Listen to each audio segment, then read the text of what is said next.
Barbecue! Barbecue kayo dyan! Masarap to! Mas masarap pa sa pagmamahal ng mga jowa nyo. May naglingunan sa kanila kaya naman mas lalo niyang nilakasan ng tawag. Try niyo po! Pak na pak sa tamis at anghang ang aming inihaw na pakpak. Sinabayan pa niya ng pagkembot at pagpaypay. Ano ka ba, Sandy? Natatawang sabi ni Nina. Pinagtitinginan ka na nila. Lamingon-lingon si Sandy sa tinutukoy ng kaibigan. May ilang tambay sa katapatan nilang sari-sari store ang natatawa sa kanya. Pati ang mga dakilang mga marites sa kabilang bahay ay nagbubulungan na naman. Hindi na bago sa kanya mga ganoong tanawin. Ang totoo ay kulang pa yung hilera ng 5 marites sa kalapit na bahay. Pasado 3:30 pa lang ng hapon kaya iilan pa lang ang mga tao. Wala pa rin mga batang naglalaro sa kalsada. Hayaan mo sila, sadyang ganun sa business. Get their attention first. Katwiran niya. Ibang get their attention ang ginagawa mo. Mamaya, sasabihin na naman ni Aling Bebang na kerengking ka, Sandy. Kerengking agad? Hindi ba pwedeng masayahin at bibo lang? Hay, wala na talaga ako maikatwiran sa'yo. Napahawak na lang sa sentido ang kanyang kaibigan. Matalik niyang kaibigan si Nina. Nagkakilala sila noong nasa unang taon pa lang sila sa kolehiyo. Mabilis silang nagkahulihan ng loob. At dahil parehas na ring ulila, nagdesisyon silang kumuha ng maliit na apartment sa may Calamba, Laguna at magkasamang nanirahan doon. Ang pinagkaiba lang nila, may nakamulatan pa siyang lola noon. Natulungan pa siya nito sa kanyang pag-aaral sa kolehiyo bago ito mawala. Habang si Nina ay talagang sariling sikap lahat. Kagagraduate niya lang last month sa kursong business management. At si Mina ay papasok pa ng isang SEM dahil patigil-tigil ito sa pagpasok. Ganun sadya. Hayaan mo't kapag natanggap na ako sa mga pinag-applyan ko, dadagdagan natin ng mga paninda natin para maswak na swak sa panlasa ng madla. Pangako ni Sandy, dahilan para mapangiti si Nina. Magkatulong nilang ipinundar ang maliit na ihawan nila. Kapag madalang ang part-time job ay pag-iihaw ang inaatupag nila. Nakakapagod minsan pero sulit naman kapag maraming benta. Hi Sandy at Mina, anong atin dyan? Naagaw ang atensyon ni na Sandy at Mina nang magsilapitan ng 2 pulis na lalaki at isang babaeng pulis. May mga daladala ang mga itong bag. Hi mga sir at ma'am. Bati nila ni Mina sa mga ito. Mukhang masarap to komento ng isang pulis. Try mo lahat, masarap ang ihaw-ihaw nila. Ani Miss Leia sa kasama. 2 Adidas at 2 isaw ang akin, Sandy. Sige po ma'am. Mabilis niyang sagot at inilagay na sa ihawan ang sinabi nito. Suki na nila ang babaeng pulis, kaya bukod sa kilala na sila, ay subok na ang paninda nila. Ano ba to, binubong? Itinaas ng matandang pulis na lalaki ang bituka ng baboy. May nakalagay na Gomez sa name tag nitong nakakabit sa damit. Opo sir, masarap din po yan. Huwag lang pong sa sobra para iwas sakit sa batok. Masiglang tugon ni Sandy na ikinatawa ng pulis. Sige, 2 din yan, saka ito pa. Binalingan nito ang isang kasamahan. Kuha ka na din ang ipapaihaw mo. Nasaan ba si Makoy? Tawagin niyo nga. Kagyat na bumilis ang tibok ng puso ni Sandy nang marinig ang pangalan ng crush na pulis. Halos hindi siya magkandatuto sa pagpapaypay ng mga iniihaw. Hindi niya pwedeng paghintayin ng matagal ang kanyang iniirog. Kanina pa nga niyang tinitingnan ng gwapong pulis. Palagi itong nagro-ronda sa kanila at tanaw rin mula sa apartment nila ni Mina ang police station. Kaya naman hindi nakakaligtas sa matatalas niyang mga mata ang kagwapuhan nito. Mula sa makakapal nitong kilay na madala sa lubong, may kasingkitang mga mata, matangos na ilong at manipis na mga labi. Lahat perpekto. Bagay na bagay rin dito ang buzz cut na gupit na lalong nagpapalakas ng apel nito. Kinikilig tuloy siya marinig lamang ang pangalan ni Makoy. Sumagot kay Sir Gomez ang kasamahan nito na Lopez naman ang nakalagay sa name tag. Naroon at busy makipag-usap sa cellphone. Hindi yung titigil hanggang may nakabinbin pang trabaho sa opisina. Halos pamilyar naman sa kanya ang mukha ng mga ito dahil madalas na nagro-ronda ang mga ito sa loob ng barangay nila. Pero ang madalas nilang nakakausap ay si Miss Leia. Abala na ang mga ito sa pag-uusap tungkol sa trabaho. Nakikinig si Sandy pero mas lumalakas ang pandinig niya kapag nabamagin ang pangalang Makoy. Ang cute-cute ng bigkasin ng pangalan nito. Dito na po ba kayo kakain? Tanong ni Nina sa mga pulis. Sige, dito na. Halos sabay-sabay na tugon ng magigiting na pulis. Inabutan ang mga ito ni Mina ng kani-kanyang maliliit na lalagyan na may lamang suka.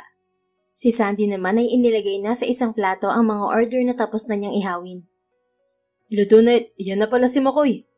Napatigil sa pagpapaypay si Sandy nang lingunin niya ang direksyon kung saan nakatingin ng mga pulis. Palapit sa kanila ang lalaking kanina lang ay pinagnanasaan. Pinagmamasdan niya sa malayo. Gwapo talaga ito, malayo man o malapitan. Curious siya kung may girlfriend kaya ito. Pero wala naman siyang nakikita na dumadalaw ditong babae sa presinto na labis niyang ikinatutuwa. Hay, puso, kapit ka lang dyan sa loob. Huwag kang bibitiw, please. Bulong ni Sandy sa isip. Halika na, Makoy. Kain ka muna bago tayo lumarga. Try mong barbecue nila. Alok ni Miss Leia sa binata. Sige lang. Tipid na wika ni Makoy nang makalapit sa kanila. Dumaan ito sa gilid ni Sandy at kahit puno ang paligid niya ng aroma ng iniihaw, amoy na amoy niya pa rin ang panglalaking pabango nito. Hindi niya tuloy maiwasang hindi makadama ng hiya dahil pakiramdam niya ay nalilimahid na siya dala ng usok at pawis. Anong gusto mo, pre? Tanong ng pulis na may pangalang Lopez sa name tag. Matulog. Tahimik nitong tugon bago bahagyang yumuko upang isa-isang tingnan ang mga paninda nila. Huwag ka mag-alala at makakabawi ka rin ng tulog. Kumain ka muna ngayon. Tura ni Miss Leia dito sabay abot ng platong may mga inihaw. Hindi na nakatanggi si Makoy. Kumuha na ito ng barbecue. Hindi tuloy mapigilan ni Sandy na pagmasdan ito nang dahan-dahan itong isubo ang pagkain. Para tuloy gusto na lang niyang maging barbecue. Pwede ba? Kahit saglit lang oh. Hiling ni Sandy sa isip habang nakatitig sa barbecue na papalapit na ng papalapit sa mga labi nito. Hoy Sandy, huwag ka namang masyadong pahalata. Lihim siyang siniko ni Mina. Bakit ba? Painosenteng tanong niya. Girl naman, kulang na lang kunin mo yung stick ng barbecue at ikaw ang pumalit. Pabulong na kastigo sa kanya ng kaibigan. Magsasalita pa sana si Sandy, pero naagaw yun ng mahina pero buong-buong tinig ni Makoy. Padagdag ako nitong pakpak, 3 ha, take out. Nilingon ito ni Sandy at malapad ng hinitian. Ay, sir.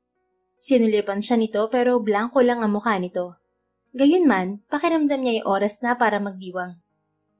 Tunay pala yung sa kantang, sa isang sunyap mo, nabigani ako, para bang... Sandy, pakibaliktad na niyan at mamaya uling na ang kainin ni na ma'am. Putol ni Mina sa pagmumuni-muni niya. Ay, sorry. Binaliktad niya ang mga iniihaw at sunod na inilagay ang ipinaiihaw ni Makoy. Todo ingat pa siya sa pag-iihaw niyon.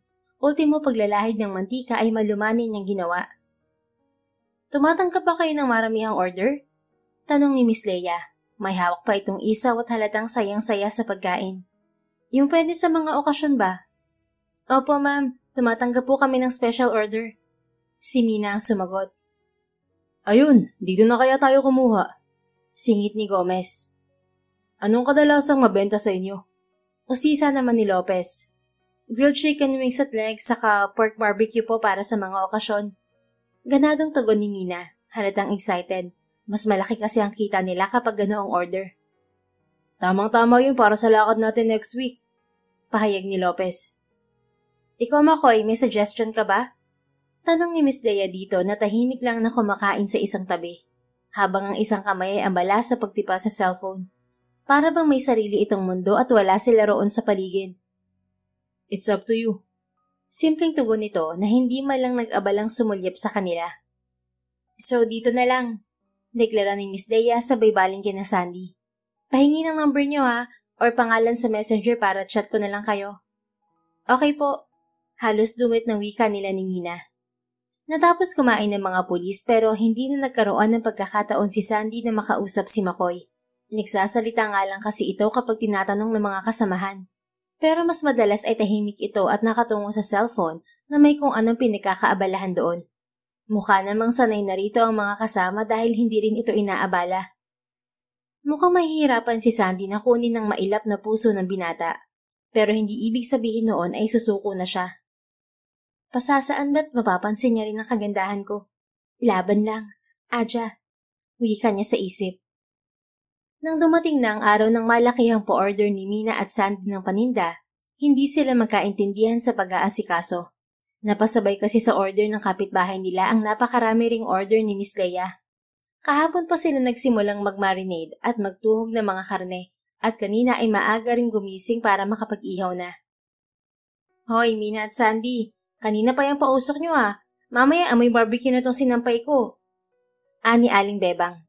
Nakapamaywang ito sa labas ng gate. Nakatayo ang bahay nito sa tabi ng sari-sari store na katapatan ng apartment na tinitirahan nila. Patapos na po ito, Aling Bebang, sagot ni Mina. Abay, yan ang nabungaran ko pagising ko ah. Banat pa ni Aling Bebang. Malala talaga yang si Aling Bebang? Bulong ni Sandy kay Mina na kunway hindi pinansin ang pagmamarakulyo ng babae. Alangan namang pigil natin ang hangin na pumunta dun. Hayaan mo na nga, atin ang tapusin to para makapag-deliver na tayo mamaya. Sagot ni Mina at inihalayhay na sa ihawan ang iba pang karne. Mabuti pa, ikaw ang magpaypay nito at akin ang ihahanda yung order ni Ate May. Buti pa nga. Kinuha ni Mina ang pamaypay sa kanya. Pumasok naman si Sandy para ihanda na ang mga pork barbecue na order sa kanila. 200 pieces yon na pinagtyagaan nilang tuhugin. Nang ma-set up niya sa dalawang malaking aluminum foil tray ay binalutan niya yon ng cling wrap. Tayo na ba magde-deliver nito? Tanong ni Sandy nang muli siyang lumabas. Dalhin mo na lang kaya? Tugon ni Mina na inilabas ng electric fan para mabawasan ng usok. Ngalay na rin siguro ang mga kamay at braso nito sa walang tigil na kapapaypay. Ako na lang ang magdadala, Mina. Presinta niya at kinuha na ang dalawang tray. Habang sa may pulsuhan ay nakasabit ang bag na may lamang dalawang Tupperware na pinaglalagyan ng suka. Anong oras pa nung kuha nito? Pahabol na tanong ni Mina nang palabas na siya ng gate. Mga 10 o'clock. Ah, okay. Ingat ha, baka matapon yan. Mag-iingat ako. Dalawang bahay lang naman ang layo ng bahay ni Ate May, pero dala ng pagod, pakiramdam ni Sandy ay gigewang ang mga dala niya. Habang naglalakad sa gilid ng daan ay pilit niyang ibinabalanse ang mga dala.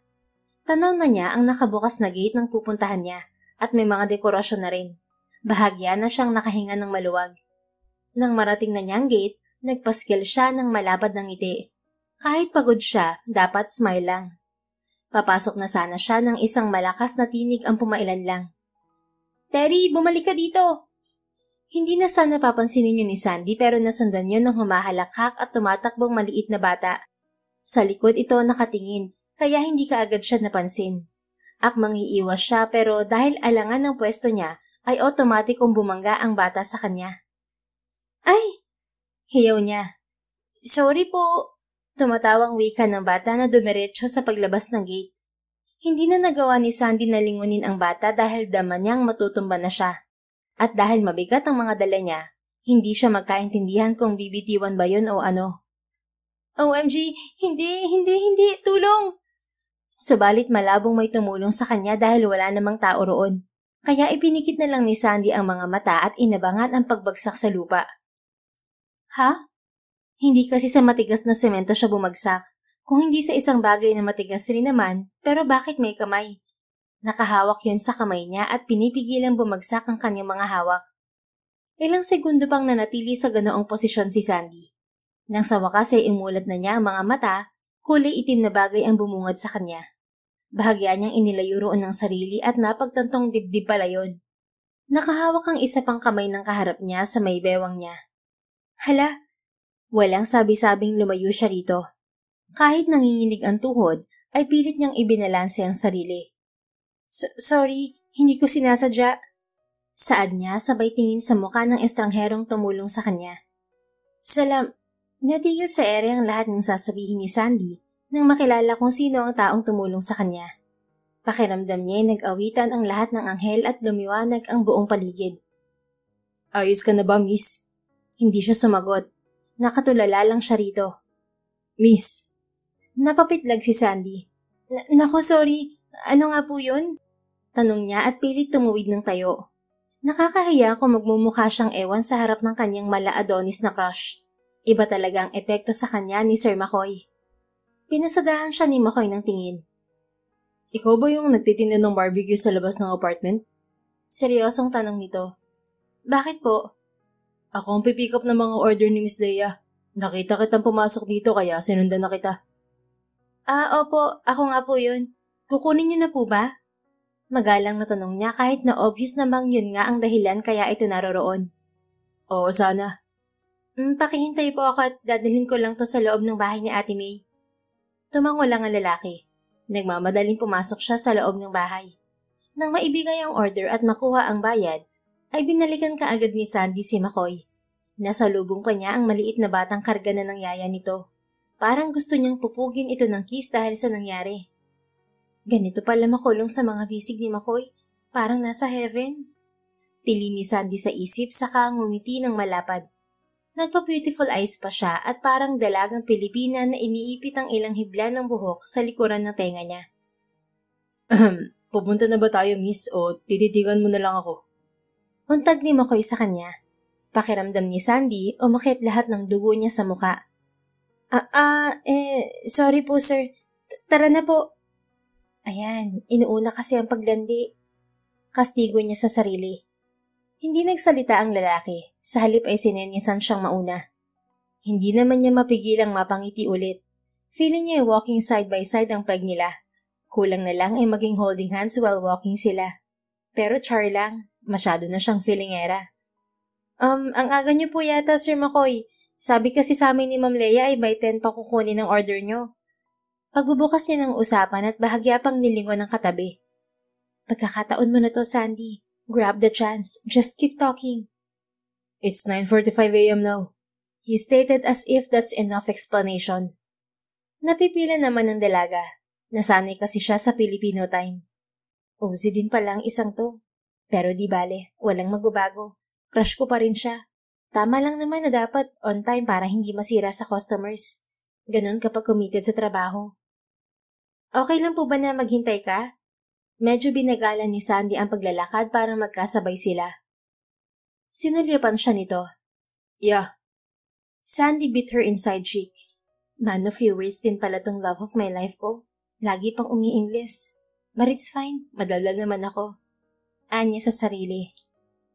Naku, Sandy, malapit ka nang mabaliw kakakausap mo sa sarili. Bahagya niyang kinurot ang braso at nag-focus sa kasama. Nilingon niyang muli si McCoy. Dito na tayo, sir. Pasok muna po. Pag-aaya niya, sabay bukas ng gate ng apartment nila. Sumunod ito sa kanya.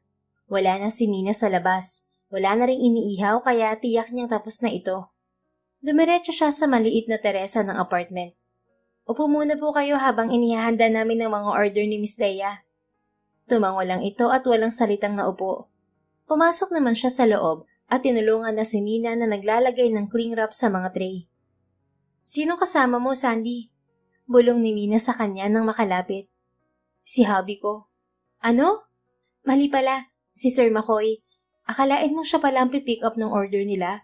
Nadaanan niya ako kanina kina Ate May. Bulong niya kahit na ang totoo ay pinipigilan niya ang pagtili dahil sa kilig. Kaya pala may nalalaman ka pang pahabi-habi dyan. Mabuti pa itulungan mo na ako magbalot at nang madala na niya ang mga to. Baka ikulong tayo niyan kapag nalay tayo ng bigay ng order nila. Biro nito. Alokin ko kaya muna siya ng juice saka kukuha ng order yon, Sandy, hindi tatambay. Patapos na rin naman to. Talagang gusto mo pang lumandi. Oo na, ito na nga po, magbabalot na. Napilitan siyang kumilos. Nang maayos na lahat ng 6 na tray ng inihaw na barbecue, ay pinatas nila yon sa isang malaking eco bag at magkatulong na dinala palabas. Nakatayo na ang lalaki nang madat na nila. Maagap na kinuha nito sa kanila ang bag. Ilang tray po yan kaya siguradong mabigat. Kakayanin niyo po ba, Sir McCoy? Tanong ni Sandy na hindi man lang napapalis ang malapad ng ngiti sa muka. Yeah. Simpleng tugon nito. Sabi ni Miss Leia ay nag-send na siya ng payment? Opo, natanggap ko na at nagpadala na rin po ako ng receipt.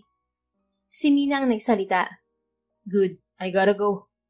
Nagpaalam na si McCoy bago tumalikod. Nagbabalak pang sumunod si Sandy kaso ay pinigilan siya ni Mina. Stay put ka lang dyan. Dapat kumilos ka na dalagang Pilipina, hoy. Masyado kang nagpapahalata sa poging pulis na yun. Bulong nito sa kanya. Aangal pa sana siya pero pinalalakihan siya nito ng mga mata. Wala siyang nagawa kundi pagmasdan palayo si McCoy. Ngunit sa loob-loob niya ay naroon ang pangarap na balang araw, maglakad man ito palayo, babalik at babalik pa rin ito sa kanya. Matuling lumipas ang 1 linggo. Gaya ng dati, pagkatapos mamalengke ay nagsimula na si Sandy na gumawa ng paninda nila para mamayang hapon. Malaki ang naitutulong ng munting business nila habang wala pa silang regular na trabaho ni Mina. Pangbayad ng renta, bill ng kuryente at tubig, idagdag pa ang pangkain nila. Gasino nang natitira pero sinisikap nilang pagkasyahin. Hindi naman sila maluhong magkaibigan. Bandang 1:00 ay natapos si Sandy sa pagtutuhog ng barbecue. Around 2 o'clock pa siya maglalabas ng paninda kaya sinamantala niyang magpahinga. Nakahiga siya sa foam sa salas, habang nag-i-scroll sa timeline sa FB nang may lumabas na notification. McCoy Silvestre accepted your friend request. OMG! Napabalikwa siya ng bangon kasabay ng isang muting tili. Teka lang, hindi ako prepared. 2 years na tong friend request ko sa kanya pero ngayon lang niya na-accept. Oh my gosh, friends na kami! 2 years na rin kasi niyang crush ang gwapong pulis. Yun ay mula noong tumira sila sa lugar na yon ni Mina at unang nasilayan ng kanyang mga mata si McCoy. Puro siya pa-cute dito pero walang epekto sa lalaki. Subalit hindi siya madaling sumuko. Wala naman siyang nakikitang babaeng kasama to. O kaya, sing-sing. Kaya alam niyang hindi pa ito kasal. Kinikilig ako, grabe! Sa sobrang excited ni Sandy ay hindi na niya mapigilang magpatalon-talon at magpagulong-gulong sa foam. Hindi niya rin napansin na napindot niya ang message button at dumiretso yun sa messenger. Habang ang daliri niya ipanay-slide sa screen, isang gawi na niya. Lord, hindi mo pa naman ako kukunin, di ba? Kasi naman pakiramdam ko ngayon nasa heaven ako. Mariing kinagat ni Sandy ang labi para hindi mabulabog ang kapitbahay. Napukaw ang atensyon niya nang makarinig ng sunod-sunod na pamilyar na tunog. Dali-dali niyang tinignan ang cellphone. Nanlaki ang mga mata niya sa nakita. Nakapag-send siya ng kung ano-anong stickers at emoji na puso at kung ano-anong letters. No. Erase kayong lahat. Dali-dali niyang ina-unsend ang mga messages pero sa huling angry emoji ay nag-send na si McCoy. Anong gagawin ko ngayon? Nakakahiya. Hindi mapakali si Sandy. Tiyak na makikilala siya nito dahil sa profile niya na nakasuot ng off-shoulder na dress at high heels. Nakalugay pa ang mahaba at tuwid na tuwid niyang buhok doon habang matamis ang pagkakangiti. Sinadya niya talagang ganoon ang i-profile para kapag nakita ni McCoy ay makilala siya nito kaagad. Umaasa siya na makukuha kaagad ng loob nito dahil madalas niyang makasalubong ang pulis. Huminga siya ng malalim bago nagdesisyong mag-type. Sorry sir, napindot ko nang hindi sinasadya ang keypad. Kumakabog ang dibdib na pumikit siya at pinindot ang send button. Naghintay siya na mag-reply ito, but sad to say, wala. Kaya nag-umpisa na siyang ayusin ang mga paninda niya sa labas. Subalit habang pinapaypayan ni Sandy ang mga paninda, ay sumambako lang mukha niya. Paano? Nagtayo rin si Aling Bebang ng ihawan nito sa tapat ng bahay nila. May malaki pa itong tarpaulin at may promo na free pork barbecue para sa first 50 customers. Wala tuloy siyang kasinong nabebenta. Kainis ha? Maanong nag-fishball kikiam na lang sila? Hindi kagaya ng paninda namin ni Mina. Wala man lang pake sa ibang nagnenegosyo tong si Aling Bebang. Alam naman niyang ihaw-ihaw rin ang paninda namin, gaya-gaya pa. Naku Lord. Bigyan niyo pa po ako ng mahabang pasensya sa matandang to. Pati na sa anak niyang si Matet, nakulang na lang magmukhang clown sa kapal ng foundation. Makapal na eyeshadow, mapulang pisngi at labi. Inis niyang wika sa sarili. Minabuti na lang niyang ialis ang tingin sa kabilang tindahan. Kailangan niyang kumalma. Kailangan niyang makabenta ngayon. Doon nakasalalay ang gastusin nila ni Mina. Hay mga suki, gusto niyo ba ng freshly made na barbecue? Huwag na kayong mahiya, lapit na. Hindi nakaligtas sa kanya ang pagtaas ng kilay ni Matet. Hindi niya ito pinansin at ipinagpatuloy ang pagtatawag. Ang barbecue namin ay di lang masarap, garantisadong subok na malinamnam at fresh na fresh pa. Nilabaran pa ni Sandy ang pagngiti habang nagtatawag ng customers. May mga ilang nagsilapitan sa kanila, pero wala pa rin yun kumpara sa bumibili kina Aling Bebang. Kalma, Sandy. Matuto pa rin tayo magpasalamat dahil kahit paano may customers ka. Bulong niya sa isip habang nag-iihaw siya. Mag-aalas 3 nang dumating si Mina. Bagsak ang balikat nito nang maabutan siyang pailan-ilan lang ang bumibili. Habang kina Aling Bebang, dagsa ang mga tao. Anong nangyari, Sandy? Anas ni Mina nang makita ang benta niya. Hindi ko rin alam. Anya habang nag-iihaw ng pork barbecue. Nagugutom na siya kaya mag-iihaw na lang muna siya. Anong gusto mo, Mina? Ganyan na lang din. Kamusta ang first day? Tanong niya habang kinakain ng naluto. Maaga ang pasokan ni Mina dahil irregular ang schedule nito sa school. Ayos naman. Kamusta pala sa bahay? Ganun pa din. Ito lang naman ng hindi maayos. Walang ganang saad niya. Sumulip ito sa kabilang tindahan bago sa paninda nila. Hayaan mo na sila, Sandy. Hindi naman maiiwasan sa isang negosyo yan. Saka sa una lang yan. Bago sila kaya gusto rin tikman ng mga customers. Pasasaan ba't babalik din sila sa atin?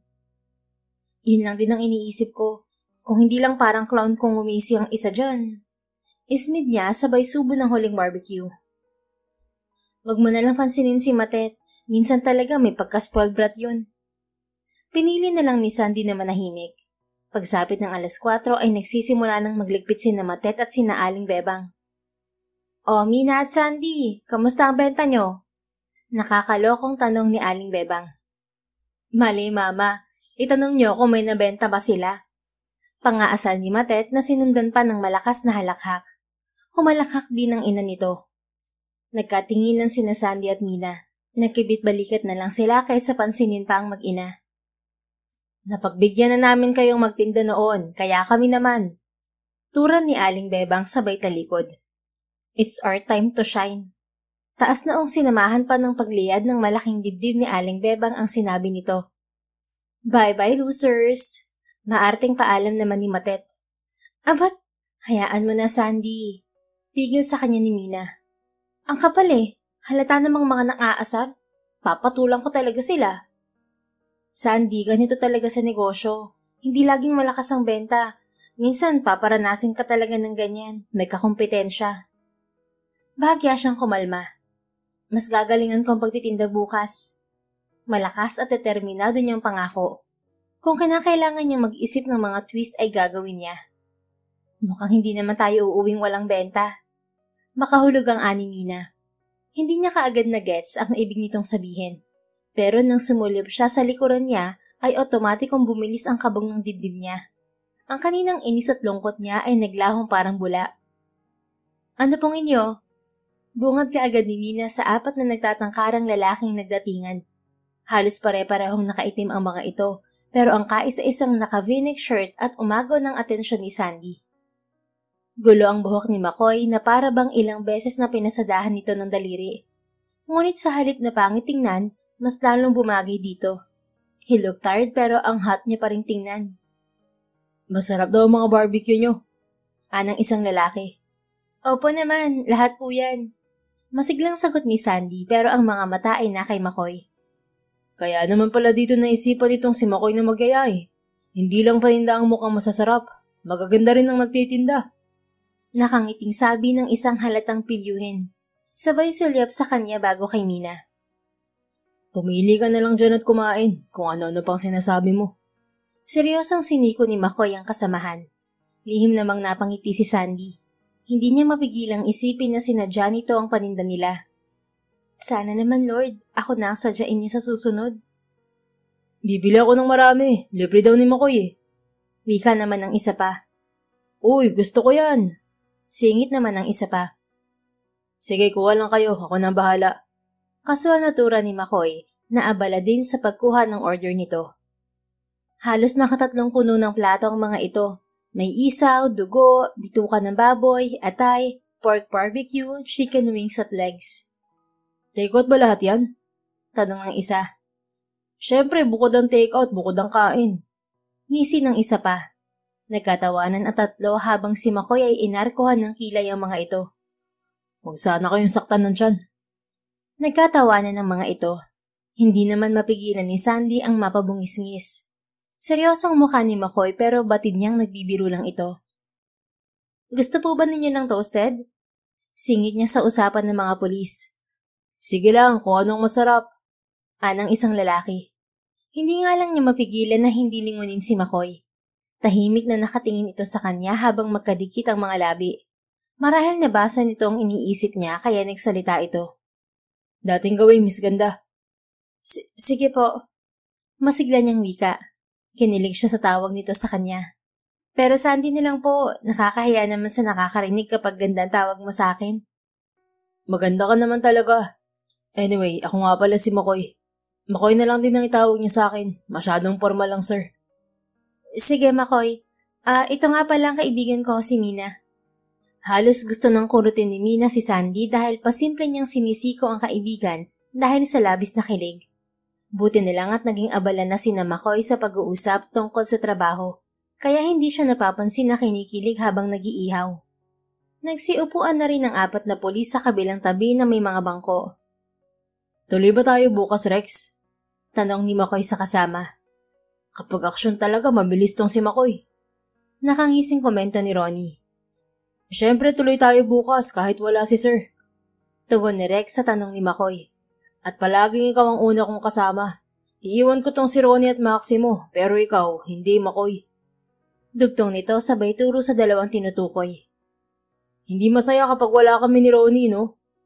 Pagbibiro ni Maximo bago inakbayan si Ronnie. Baka naman tulungan niyo lang ulit kami habang nagbabantay. Ani Rex. Grabe ka, Rex, hindi maka-move on. Iba bukas at sure nang may habulan yun. Pananalungat ni Ronnie sa sinabi ni Rex. Basta maaga tayo bukas. Simpleng tugon ni McCoy sabay baba ng tingin sa cellphone. May operation sila bukas. Sunod-sunod ang kasong hinaharap nila nitong nagdaang linggo. Halinhinan kasi ang nakawan sa malalaking grocery store tuwing gabi. Meron ding mga dating doon na nahuling gumagamit ng ipinagbabawal na gamot. Idagdag pa ang ilang reklamong nagkakawalaan ng kung ano-anong gamit. Pero ang pinakamalala ay isang kilalang lalaki ang naabutang walang buhay sa loob ng bahay nito. Sa hinuha nila, nilasan ito bago pinagnakawan. Limas lahat ng mga ari-arian nito. Ang kanilang primary suspect ay ang kinakasama nito. Luto na po. Masiglang tinig ni Sandy ang nagpatigil sa pag-iisip ni McCoy. Sinulyapan niya ang dalaga. Nakatingin ito sa kanya. Hindi nawawala ang matamis ng ngiti sa mamula-mulang mga labi nito. Ang mga mata nito ay parang kumikislap na bituin. Pre, kanina pa ibang tingin at ngiti sa'yo ni Miss Sandy ah. Pasimpleng bulong ni Rex sa kanya. Pansin na yun ni McCoy simula nang mag-order si Miss Leia at siya ang nautusang kumuha ng mga order. Nakita pa niya ang friend request nito at sangkaterbang messages na kaagad din itong binura, maliban sa isang angry emoji na siya niyang nakita. Ngunit mabilis ding na-delete ng babae. Nag-message ito kaagad pero hindi niya pinansin. Pero hindi niya maikakaila na maganda si Sandy. Simple pero takaw tingin. Sakto lang ang puti ng balat nito. Masarap itong titigan dahil lalong gumaganda sa paningin. Take out na lang namin lahat. Wika ni McCoy na ikinalingon ng lahat sa kanya. Kakain pa kami, McCoy. Angal ni Ronnie. Doon na lang tayo sa presinto. Kayo din naman ang kakain yan eh. Anya sabay tayo. Pakibalot na lang yan, Sandy. Magkano lahat? 850 pesos lahat. Nakangiti ito pero hindi nakalingat sa kanya ang disappointment sa mga mata nito habang ibinabalot ang lahat ng binili nila. Thank you sa inyo. Balik ulit kayo. Sabay na saad ng dalawang dalaga nang abutan niya ng bayad. Tumango si McCoy bago tumalikod. Wala siyang balak patulan ng kakaibang tingin at ngiti ni Sandy. Wala siyang panahon sa mga ganoong bagay. Let's go. Yaya niya sa mga kasama. Pagbalik nila sa presinto, doon nila kinain ang mga pinamili. Iba ka rin, McCoy. Ang ganda ng view dun sa ihawan. Bigla ka namang sinapian ng pagiging introvert mo. Iiling-iling na komento ni Ronnie. Oo nga. Trip mo siguro yung isang nagpapapansin sa'yo, no? Si Sandy. Ang ganda niya, pre. Segunda ni Maximo. Tigilan niyo nga ako. Baka sa halip na ilibre ko kayo lagi, mawalan kayo ng taga-libre. Banta niya. Inakbayan siya ni Rex. Alam mo pare, wala namang masama kung magkagusto ka sa kanya. Tingin ko naman mabait na babae si Sandy. Sa kabali-balita, masipag siya pati na ang kaibigan niya. Pareho ng ulila kaya mas pinili nilang maniraang magkasama. Ayon pa sa aking nasagap, nakapagtapos si Sandy ng kursong management sa sarili niyang sikap. Yung kaibigan niya pumapasok pa rin hanggang ngayon. Kaya ligawan mo na, McCoy. I'm sure sasagutin ka agad nun. Halata namang type ka rin eh. Napailing siya. Wala sa bokabularyo ko manligaw sa kanya. Isa pa, napakalaki mong tao, Rex, pero ang tsismoso mo. Sus, hindi mo ba alam na likas na sa ating mga pulis yan? Ang alin, ang pagiging tsismoso? Sarkastikong wika ni McCoy. Hindi, ang pagkalap ng impormasyon. Yun ang tawag dun. Saka ano bang kinakatakot mo? Single ka naman, hindi ba?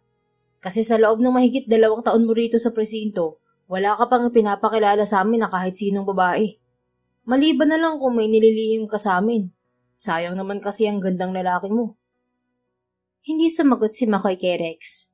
Nagpatuloy lang siya sa tahimik na pagkain at nang matapos ay nagpaalam na sa mga kasama na mauuna ng umuwi. Hindi naman kalayuan sa presinto ang tinitirhan niyang apartment. Pagdating doon ay mabilis siyang naligo at tanging sweatpants lang ang isinuot. Naupo siya sa kanyang kama at kinuha ang kanyang cellphone.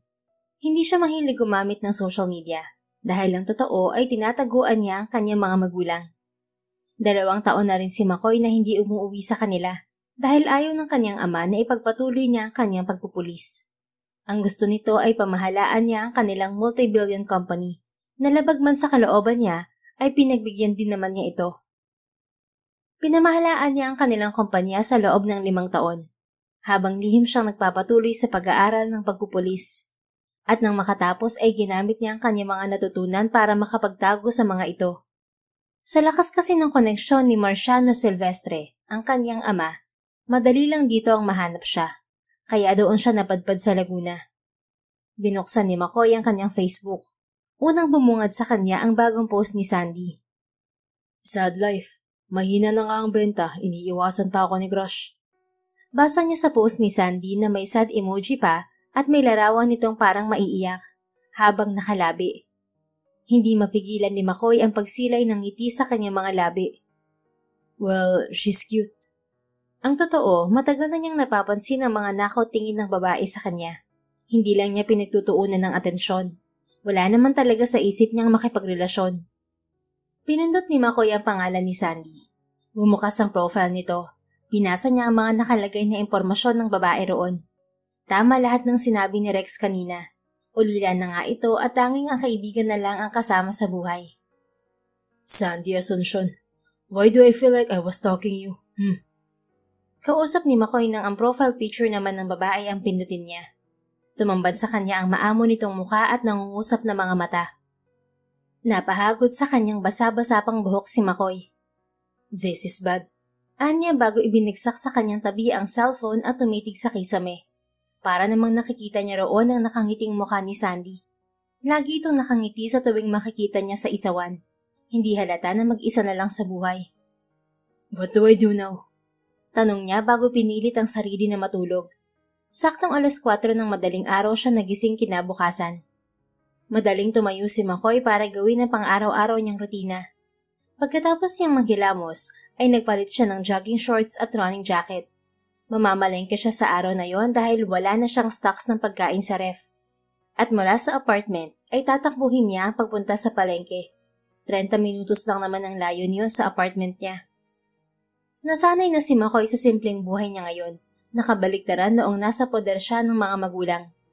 Doon ay marangya ang kanyang pamumuhay. Marami siyang mamahaling kotse.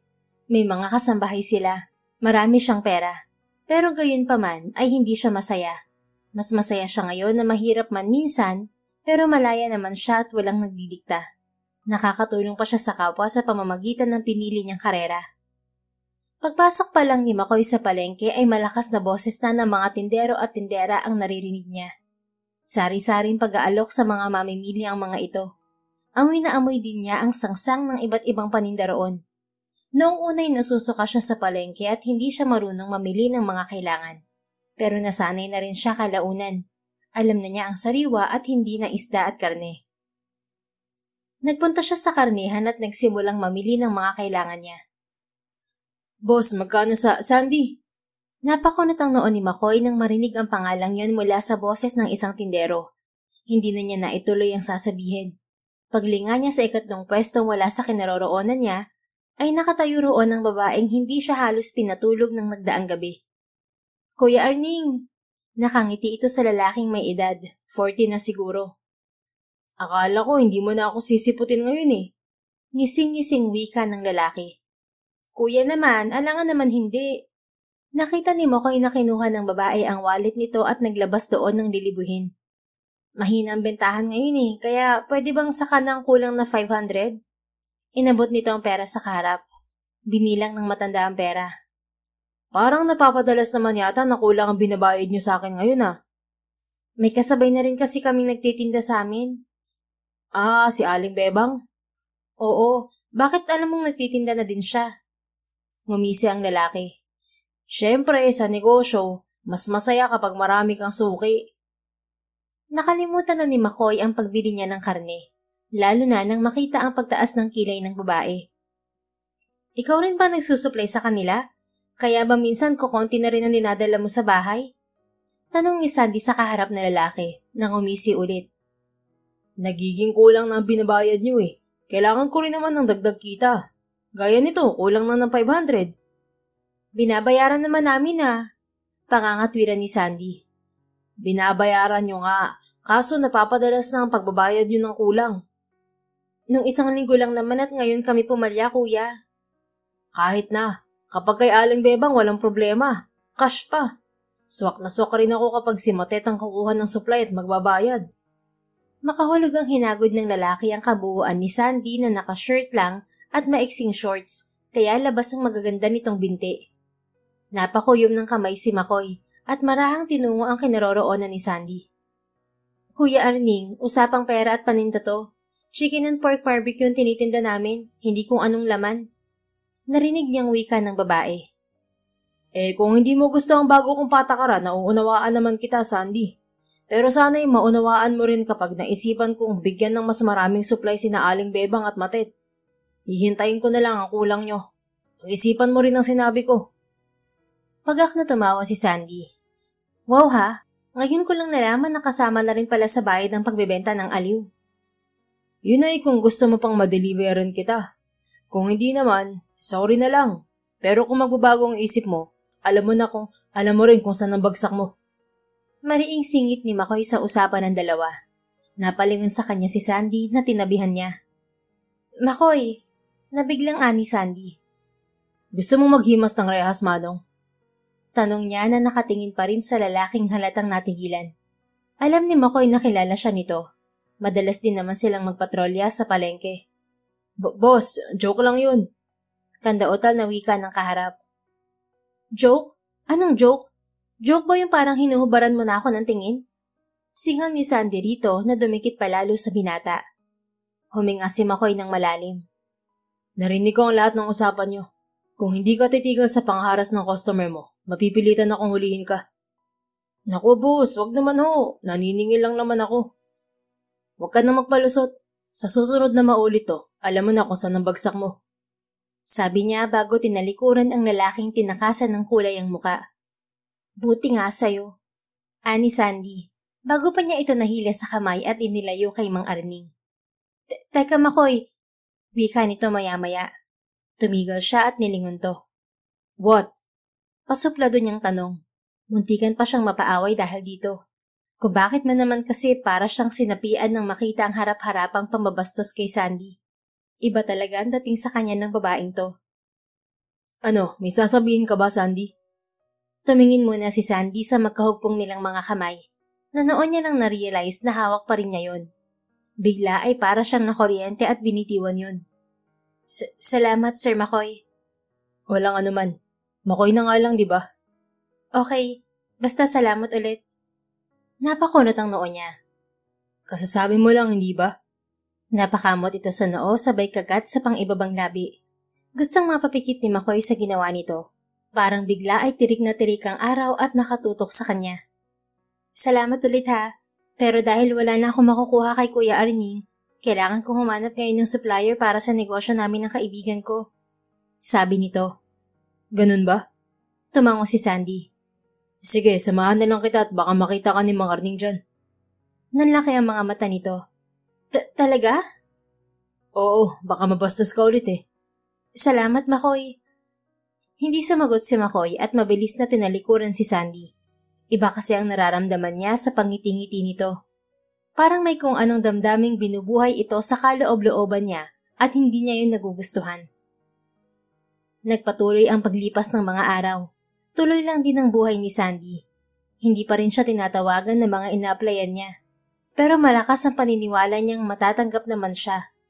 Patuloy pa rin sila ni Mina sa kanilang negosyo. Yun nga lang, hindi na ganun ang kitaan sa dati dahil sa ihawa ni Aling Bebang. Pero kahit na ganoon, lagi pa rin siyang ganadong magtinda dahil mula noong magkita sila ni Makoy sa palengke, araw-araw na ito bumibili sa kanila. Oy Sandy, may atay ka pa ba? Halos mapatalon si Sandy mula sa pagkakaupo nang bigla na lang sumulpot sa tabi niya si Aling Nena.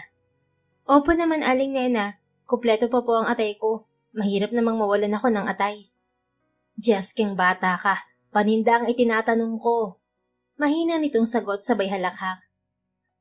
Opo naman po. Ilan po ba? Pagbilhan mo nga ako ng 10, gandahan mo ang luto ha, yung gaya ng dati. Sige po, areglado. Paupo muna ako din ha. Pabulong pa rin ang pagkakasabing yun ni Aling Nena. Napakunot ang noon ni Sandy pero hindi na lang niya yun pinansin. Sige po, libre yan. Huwag mo sasabihin kay Bebang na dito ako bumili, Sandy. Bakit naman ho? Pero baka naman makita rin niya kayo. Ayan lang ang bahay nila sa tapat oh. Hindi, wala siya riyan ngayon. Hindi na kasi ako pauutangin yun kapag nalamang sayo ako bumili ng atay. Gustong-gusto kasi ni Ining ang atay eh. May tinda din naman pong atay si Aling Bebang Nako, ay ayaw naman ni Ining at wala daw lasa, tapos matigas pa at makunat.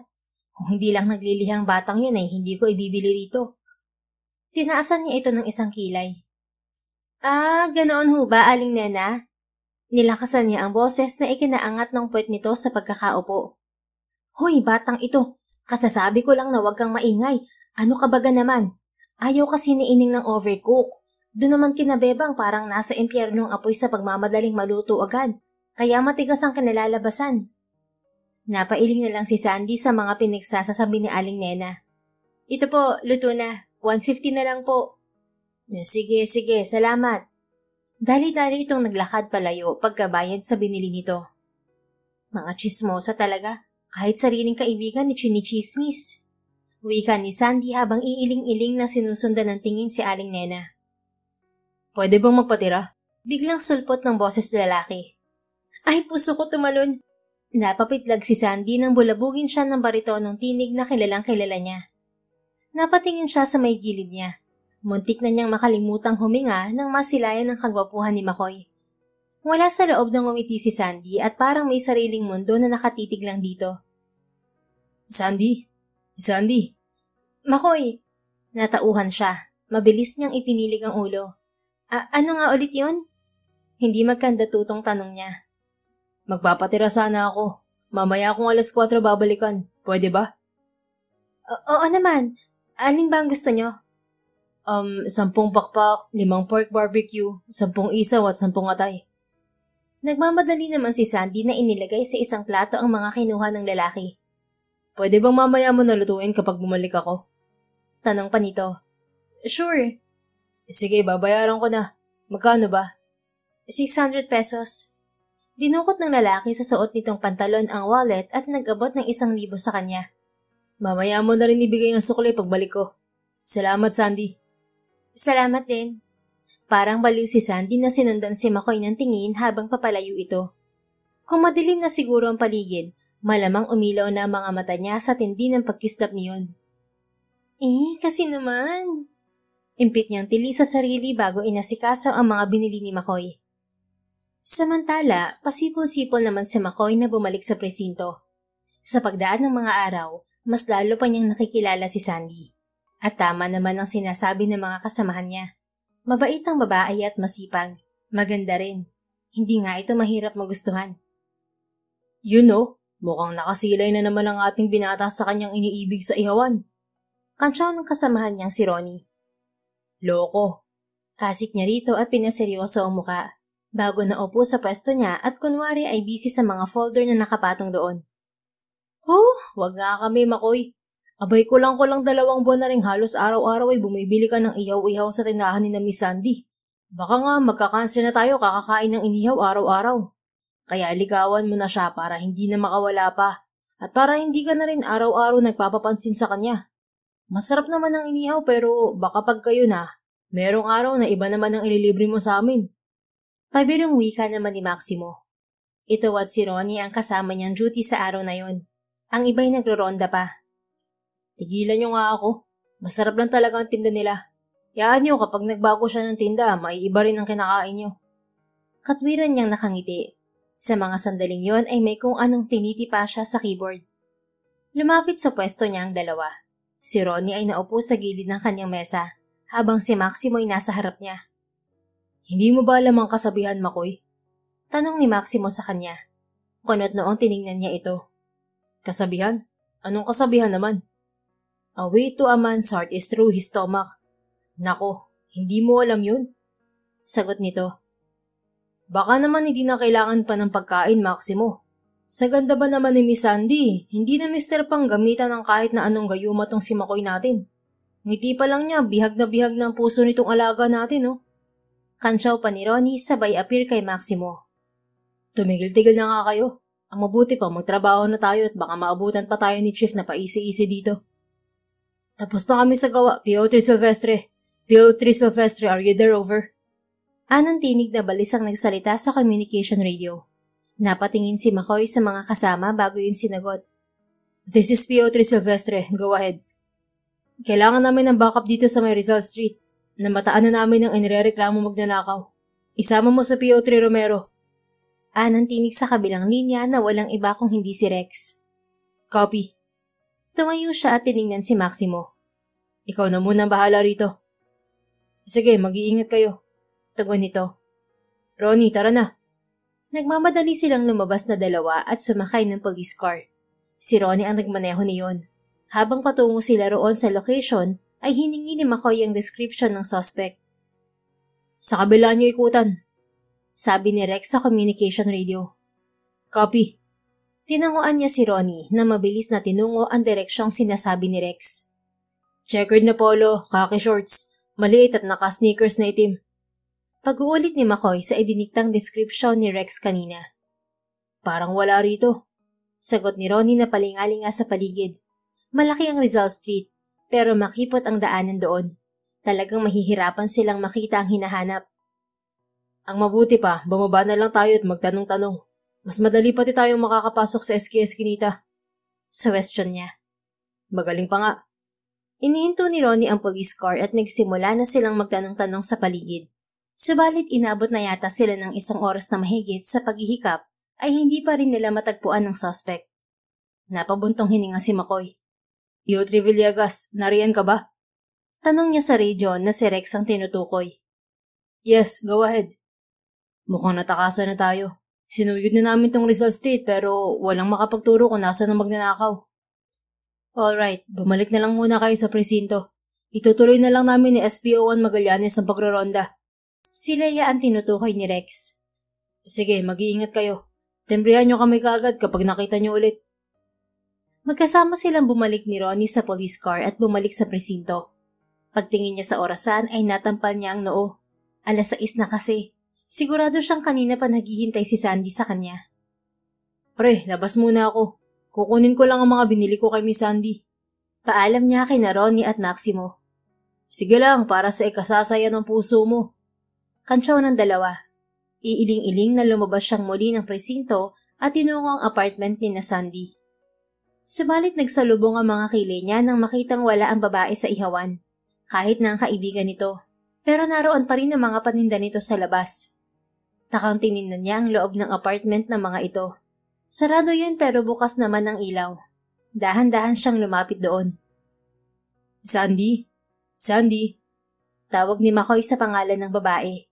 Pero walang sumagot. Sumilip pa siya sa jalousie ng bintana. Pero wala siyang nakita. Napapakamot sa ulong dahan-dahan siyang naglakad palayo. Bago isa pa uling sulyap ang ginawa sa bahay. Nasaan kaya yun? Tanong pa niya sa sarili.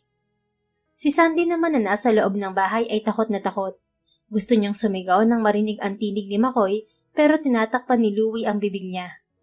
Habang may nakatutok na patalim sa kanyang tagiliran. Anak itong panganay ni Aling Bebang na basta na lang siyang pinasok doon sa apartment nila ni Mina at pilit na kinukuha ang bag na pinaglalagyan niya ng benta sa ihawan. Wag na wag mong susubukang sumigaw. Kunti butas yung tiyan mo. Bulong nito sa kanya. Nalalanghap niya rito ang pinaghalong amoy ng alak at sigarilyo. Sa tingin pa niya, nakatira ito ng ipinagbabawal na gamot. Bali-balita naman yun sa lugar nila dahil sa dakilang mga marites na kaibigan ni Aling Bebang. Impit siyang umiling habang nangingilid ang mga luha. Mabuti. Kung binigay mo ba naman kagad sa akin kanina ang hinihingi ko, hindi sana tayo haabot sa ganito. Bulong pa ni Louie sa kanya. Pilit niyang inalis ang kamay nito.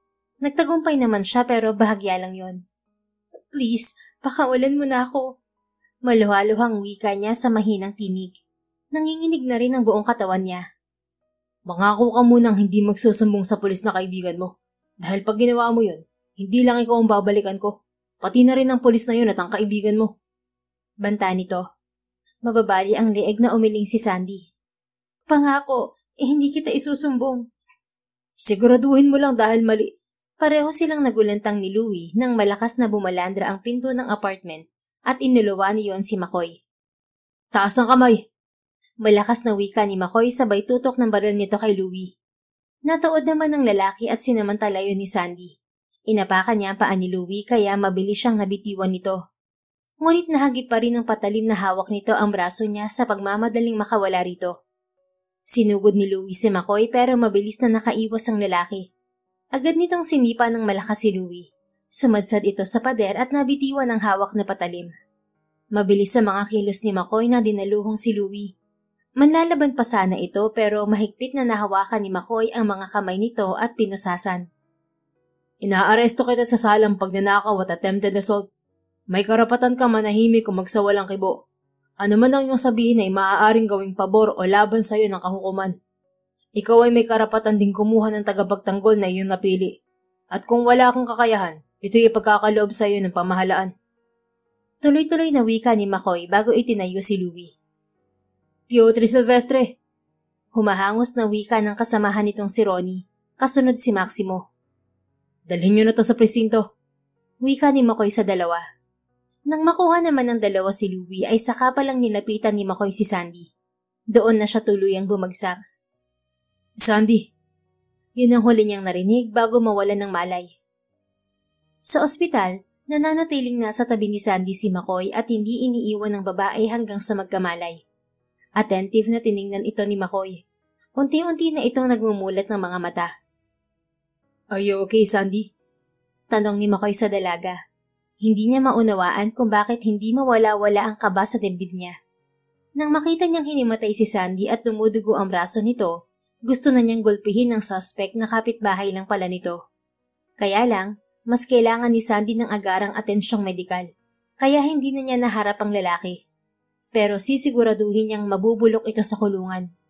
Kung hindi pa niya nakita ang refleksyon ng mga ito sa jealousy kanina, baka kung napaano na si Sandy. At hindi niya mapapatawad ang sarili kung nangyari ngayon. Ang lapit-lapit lang ng presinto nila sa bahay ni na Sandy, pero nasa lesihan pa rin sila ng masamang loob. Tulong! Tulong! Saklolo! Ani Sandy nang tuluyang maimulat nito ang mga mata. Hush, Sandy. Ligtas ka na. Andito ka na sa ospital. No worries. Wika ni McCoy na kaagad niyakap ang babae. Diyos ko, mabuti ligtas na ako. Pumalaho ito ng iyak. Hinayaan naman ni McCoy na mailabas nito ang lahat ng takot na kinikimkim sa dibdib. Ilang minuto rin ang itinagal ng pag-iyak ni Sandy bago ito tumahan at lumayo sa kanya. Sorry, McCoy. Wika nito habang pinapahira ng magkabilang pisngi. Napakunot ang noon ni McCoy. Sorry? Para saan? Kinagat muna nito ang labi bago sumagot. Nabasa ko kasi ng luha ang uniform mo. Napatingin siya sa tinutukoy nito. You don't have to worry about my uniform. Walang problema kahit babasahin mo ng luha ang buong katawan ko. Basta ligtas ka. Saad niya nang muli itong tingnan. Hindi nakaligtas sa kanyang mga mata ang pamumula nito. Hinawakan ni McCoy ang kamay nitong nakapatong sa ibabaw ng kumot at pinisilyon. Ako ang dapat na humingi ng paumanhin sa'yo. Nakita ko nang may kakaibang nangyayari, pero hinayaan ko pang magtagal ka sa kamay ng lalaking yun. Galit niyang turan. Nasa na siya ngayon? You mean that addict? Nasabi na rin kay McCoy kanina na si Louie rin ang nagnanakaw sa mga grocery stores at palengke sa lugar nila. Tumugma ang description ng suot nitong damit sa ibinigay sa kanya ni Rex kanina.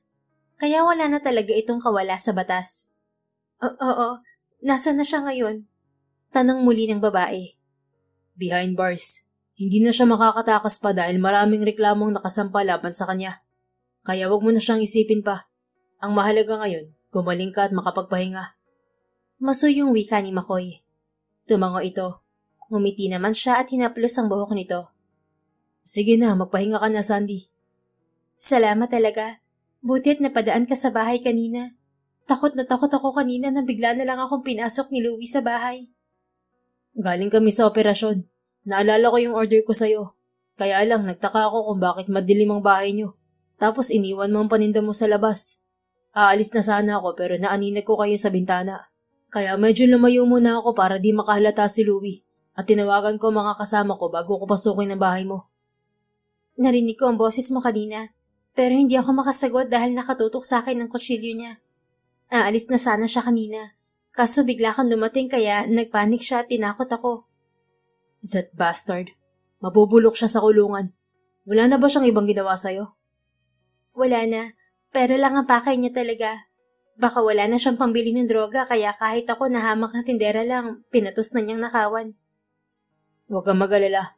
Hindi ka na niya ulit masasaktan, okay? Thank you talaga. Aalis ka na ba? No, hindi ako aalis.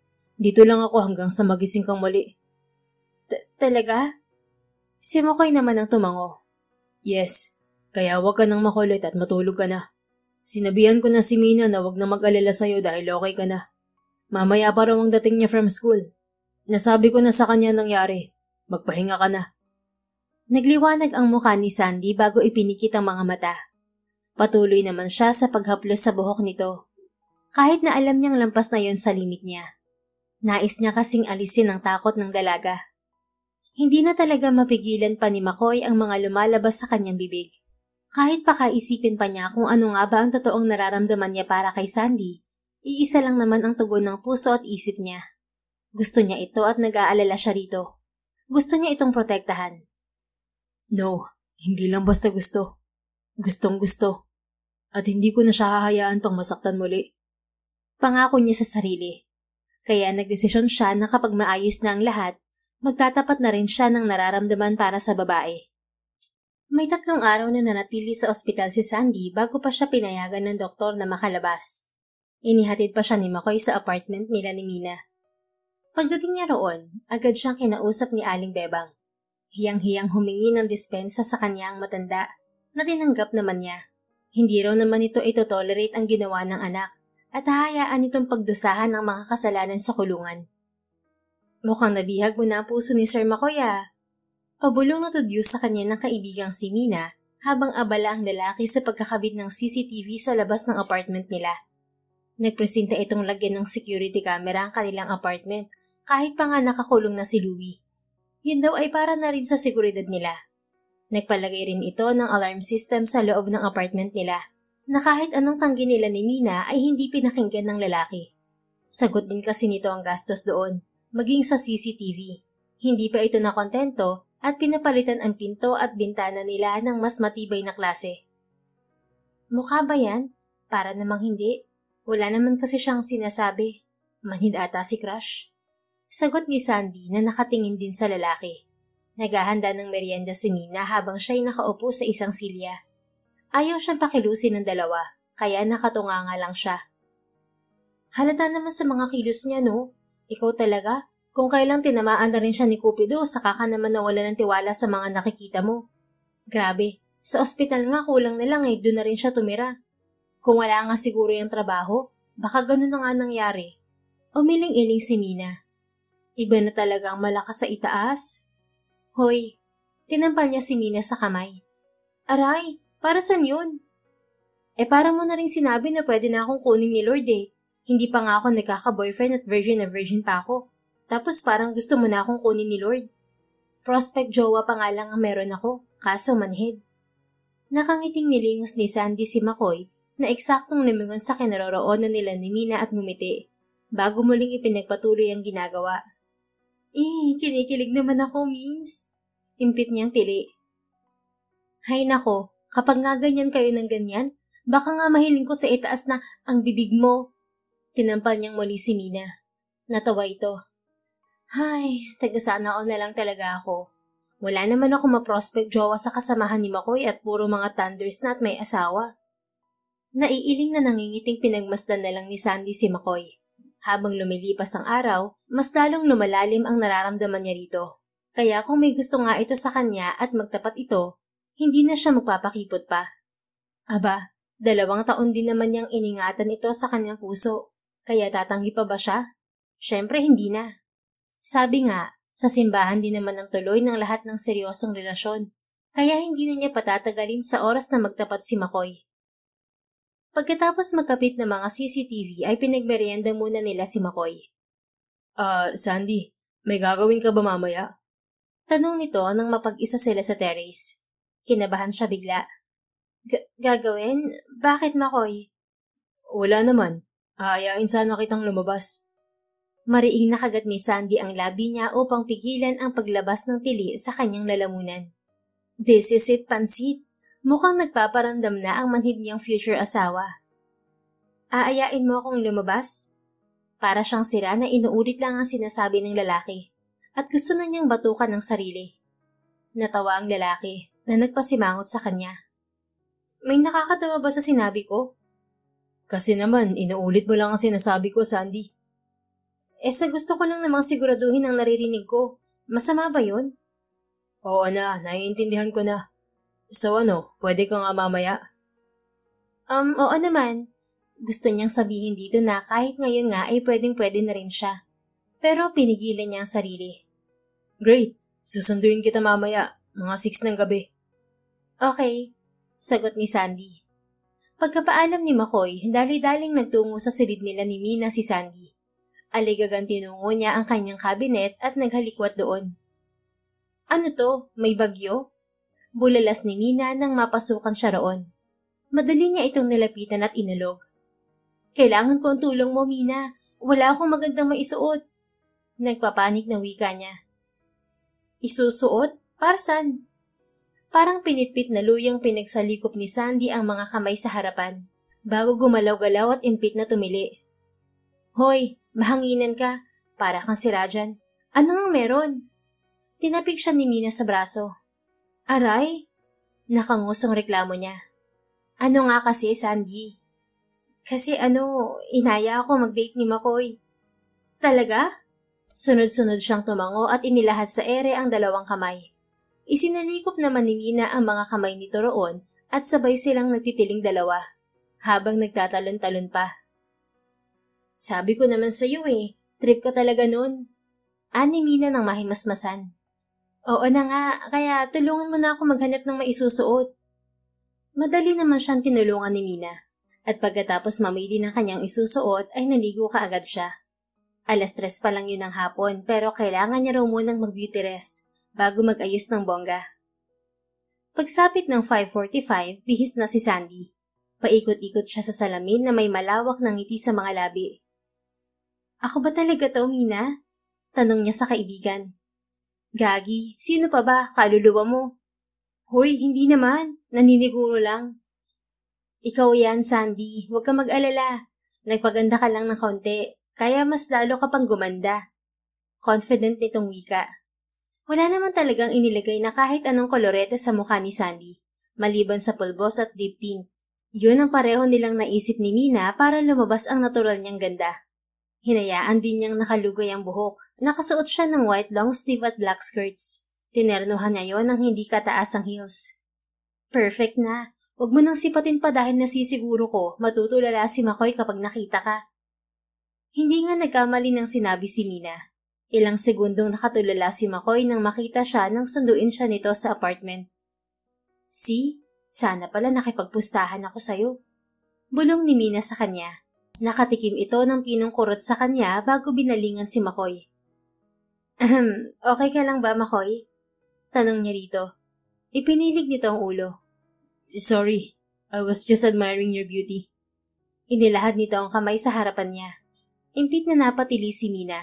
Pinanlakihan naman niya ito ng mga mata. Umayos ka nga. Mahinang asik ni Sandy rito. Sige na, alis na. Binalingan nito si McCoy. Wala namang problema kung bukas mo na siya iuwi, Sir McCoy. Basta pakakasalan mo lang pagkatapos. Pagbibiro nito sa binata na ikinangiti nito. Mina? Saway ni Sandy rito, pero halata naman ang kilig. What? Sinasabi ko lang ang totoo, Sandy. Mahirap na, baka takbuhan ka pa. Natawa naman si McCoy. I'll keep that in mind.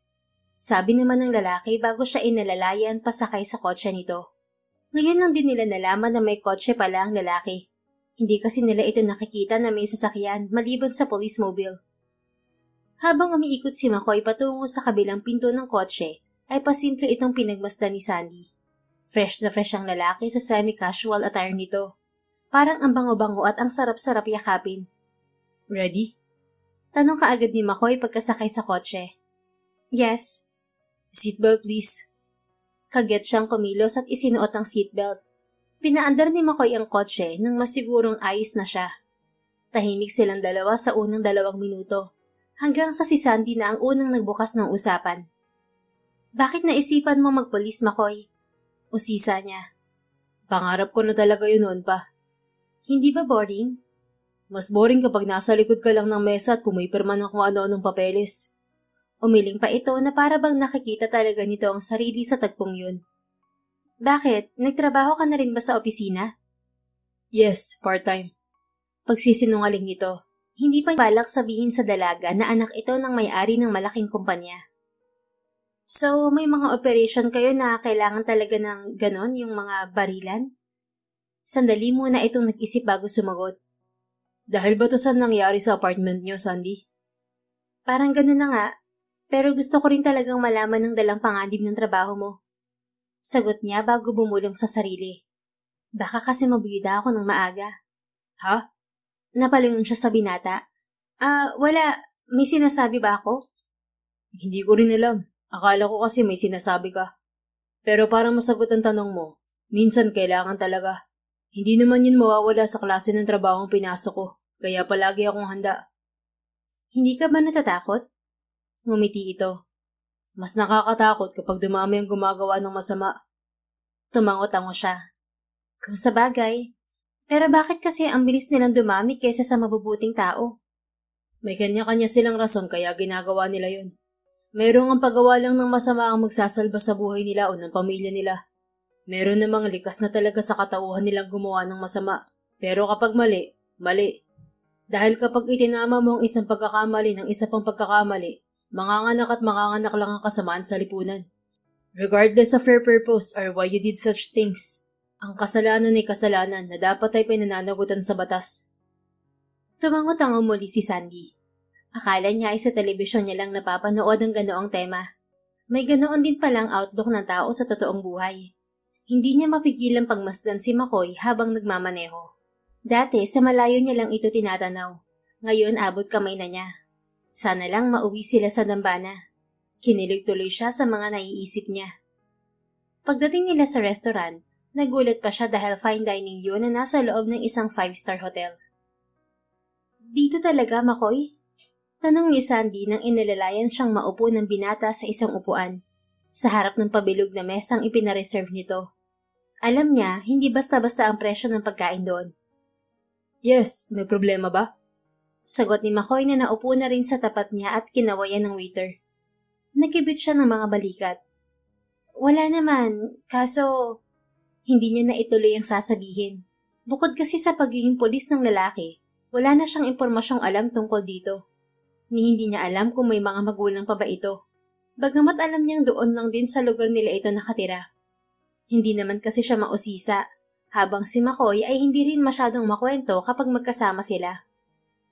Don't worry, I'll handle everything. This is our first date kaya dapat special. So, what would you like to eat? Nakangiting tanong nito. Ikaw na bahala. Sagot naman niya. Hindi rin naman niya alam kung anong o-orderin niya at hindi naman siya sanay sa mamahaling kainan. Habang hinihintay na matapos si McCoy sa pag-order ng pagkain nila, napagdiskitahan niyang igala ang mga mata sa paligid. No wonder kaya mahal sa restaurant na yon dahil may pagpapahalaga sa privacy ng customers ang may-ari. Maaliwalas ding tingnan at cozy ang ambience. Pwedeng magtanong, McCoy? Lakas loob niyang wika sa binata. Go ahead, basta kaya kong sagutin. Bakit mo ko niyaya rito? Kasi alam ko naman na alam mong crush kita, hindi ba? Kinagat niya ang kanyang dila. Bahala na talaga to, Lord. Bukas na lang ako magpapalamon sa lupa dahil importante ang sandaling to. Bawal mahiya. Sabi niya sa sarili. Hindi sa kerengkeng ako, Makoy. Pero ayoko lang sa lahat ayang umasa pang lalo kung wala rin naman pala akong aasahan. Alam mo yun, 2 taon na kasi kitang crush eh. At hindi ka naman siguro manhid para hindi maramdaman ng mga palihim kong tingin sa'yo. Pero nitong mga nakaraang buwan, iba eh. Bigla mo na lang akong pinansin. Parang naging malapit ka sa akin. Hindi ko nga alam kung kaibigan ba kita o ano. Kasi nalilito ako. At natatakot sa totoo lang. Kahit kasi crush kita, ayaw ka naman masaktan at mapaglaruan. Tatanggapin ko rin ng maluwag kung hindi mo kayang tugunan ng pagtingin ko sa'yo. Tuloy-tuloy na wika ni Sandy na hindi humihinga. Pakiramdam niya kasi, kung gagawin niya yon, ay kakainin na talaga siya ng hiyang bumabalot sa buong pagkatao niya. Ngumiti ang kanyang kaharap. Akmang ibubukan nito ang bibig nang pigilan niya ito. Hep, sandali Makoy. Painumin mo muna ako ng tubig. Walang sabi-sabing kinuha ni Sandy ang basong may malamig na tubig at inisang lagok yon. Sa kanya tinanguan si Makoy. Sige, pwede ka nang magsalita. Natawa na ito ng tuluyan. Oh God, how can I live without you, Sandy? You make my day happy. When I'm with you, parang ang gaan-gaan lang ng buhay. So ano ako, clown? Gusto mo lang na magpapatawa sa'yo, ganon? No, hindi yun ang ibig kong sabihin. What I mean is that I like you, Sandy. I really do. Like, as in, gusto lang? Humalukip-kip at lumabi si Sandy.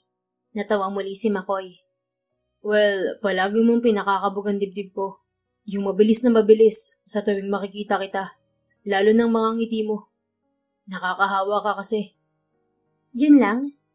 Hindi lang yun. Hinahanap-hanap din kita sa araw-araw. Huminga ito ng malalim at seryosong tinitigan siya sa mga mata. Hindi ko alam kung saan o kailan nagsimula itong mga nararamdaman ko sa'yo. Pero gusto kong malaman mo na hindi ako ang tipo ng lalaking ipagbibiro ang sarili kong damdamin. And yeah, this is not a simple crush. It is more like I've fallen for you, Sandy. You really captured my heart. Hinawakan ni Makoy ang kamay niyang nasa ibabaw ng lamesa. Kahit pa nga walang tigil sa panginginig yon dahil sa mga naririnig niya. Ang pag-amin kong ito sa'yo ang isa sa mga seryosong desisyon na ginawa ko sa loob ng mahigit 2 taon. So, Sandy, will you be my girlfriend? Napalunok siya habang titig na titig sa mga mata nito. Seryoso ka talaga? Umarko ang isang kilay ni Makoy. Mukha ba akong nagbibiro? Saka hindi kita yayayaing mag-date kung hindi kita gusto, Sandy. Umiling-iling siya. Hindi. Kaso ano? Hindi ba pwedeng ligawan mo muna ako? Masyado kang nagmamadali, poging pulis. Pakipot pa ni Sandy kahit gusto na niyang magtatalon sa kilig at sagutin na agad ito gaya ng sinabi niya noon sa sarili. Dumaan ng sandaling katahimikan bago muling pumunit ang malakas na halakhak ni Makoy. Wala itong pakialam kung nakatingin na sa kanilang ibang customers doon. Hoy, anong nakakatawa, Makoy? Wala. Saad nito sa pagitan ng pagtawa. Wala daw. Tatawa ka ba kung wala lang? Really, it's nothing. Makoy! Tumigil si Makoy sa pagtawa. Inalok lang kitang maging girlfriend pero hindi ibig sabihin nito, hindi na kita liligawan. Liligawan pa rin kita kahit pa nga kasasabi mo lang na crush mo ko. Namulang magkabila niyang pisngi. Sa gwapo ka eh. Ano bang magagawa ko? Pagkatapat niya rito. I know that. Kaya nga nagpapasalamat ako sa kagwapuhan kong to dahil binihag ka. Ang kapal ha? Inirapan niya ito bago muling nagseryoso. Tunay na ba talaga to? Hindi kaya nauuntog lang ang ulo mo? O kaya baka kulang ka sa tulog? No, Sandy. I'm more serious now than before. I want you to be my girlfriend. Payag ka ba? Matamis ang ngiting tumango siya ng sunod-sunod. Oo naman, syempre. Pangarap ko yun eh. Tumayo si Makoy at walang sabi-sabing niyakap siya. Thank you, Sandy. Thank you for coming into my life. Thank you for making me happy. Bulong nito. I love you, Makoy. Matagal na. Malambing na sabi niya. Mahal din kita. Sorry kung late ko na naramdaman. Pero hindi pa naman late, diba? Kaya marami pa tayong panahon para mas lalong mahalin ang isa't isa at kilalanin na rin ang isa't isa. Oo naman. Gagawin natin yan mula ngayon. Pagkatapos ng proposal na yun ni Makoy at pagsagot niya sa binata, Masaya nilang pinagsaluhan ang masarap na pagkaing in-order nito. Nasa kasarapan sila ng pagkukwentuhan nang may lumapit sa kanila. Oh my God, it's really you. Nagulat na lang silang pareho ni McCoy nang yakapin ito ng isang may edad na babae. My God, iho, pinag-alala mo kami ng husto ng daddy mo. Wika pa ng ginang habang yakap-yakap pa rin si McCoy. Umiiyak na ito. Nagtatanong naman ang mga matang tiningnan ni Sandy ang natahimik na lalaki. Isang malalim na buntong hininga ang pinakawalan nito bago gumanti ng yakap sa ginang. I'm sorry, Mom. I'm sorry for making you worried. Ani McCoy na titig sa kanyang mga mata habang nakayakap sa ina pala nito. Napasinghap ng mahina si Sandy. Nani niya ang ginang na to? Nagpapanik na wika niya sa isip bago pinasadahan ng tingin ng sarili. Presentable naman siyang tingnan. Hindi pa mukhang bilas ang isda at amoy inihaw na barbecue. Matagal na katahimikan ang namayani sa kanila. Bago bumitiw ang ginang kay McCoy, sinapon nito ang magkabilang pisngi ng lalaki. I missed you so much, iho. Hinalikan pa nito sa noo si McCoy bago hinaplos-haplos ang buhok nito. Halata sa ginang na miss nga nito ang anak. Pero bakit? Matagal ba silang hindi nagkita? Saka bakit mukhang donya naman ang future mother-in-law ko? Sino ka ba talaga, mahal ko? Tanong ni Sandy sa isip. I missed you too, Mom. Sino palang kasama nyo? Tanong ni McCoy sa ina nito. Sa pagkagulat ni Sandy ay may kalakasang hinampas ng may edad na babae si McCoy.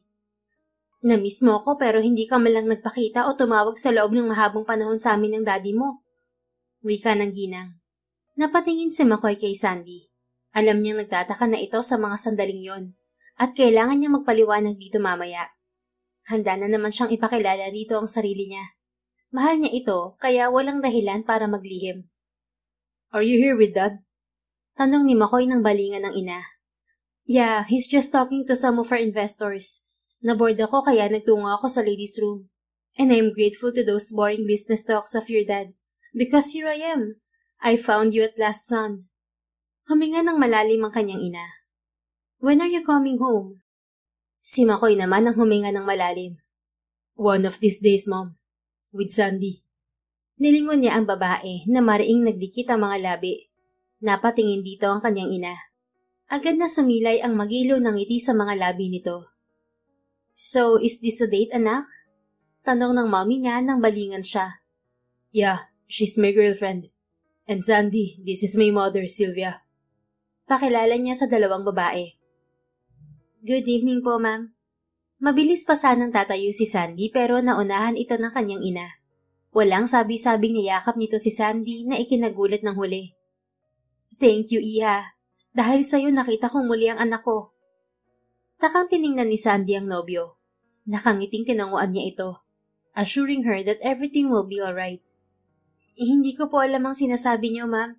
Pero dapat po sigurong si McCoy ang pasalamatan niyo dahil siyang nagdala sa akin dito. Nauutal na sagot ni Sandy. No, Iha. Pinakawalan ito ng kanyang ina at pinakatitigan sa mga mata. Ikaw ang dahilan kung bakit kayo naririto. Kung hindi ka mahal ng anak ko, hindi ka niya dadalhin sa ganito ka-espesyal na lugar. Because that's what he is. He will make you the center of his life. That one person who's worth his love. Namula si Sandy na ikinangiti ni McCoy. Mom, you're making her blush. Well, nagsasabi lang naman ako ng totoo, anak. Binalingan siya ng kanyang ina. And I don't want to spoil this evening. Mamaya na lang kapag tapos na kayong kumain, sasabihin ko sa daddy mo na naririto ka. Will you give him a chance to talk to you, anak? He's repenting on what he had done in the past years. At kahit hindi niya sinasabi, alam kong namimiss ka na rin niya. I know may hindi kayo pagkakaunawaan. Pero sana anak tapos na yun. Hindi ko pinahanap ng daddy mo dahil alam niyang nagkamali rin siya. Tumango siya. Sige po, ma'am. Pero babalikan ko na lang kayo rito paghahatid ko kay Sandy mamaya. Okay lang, McCoy. Pwede naman ako magbiyahe na pauwi para makapag-usap kayo ng sarili na ng parents mo. Agad na wika ng dalaga. No! Sabay nilang wika ng kanyang ina. Iha, hindi naman ako papayag na umuwi kang mag-isa. Ayos lang naman na maghintay kami. Sasabihin ko na lang kay Marciano na magstay muna kami rito sa hotel ng isang gabi.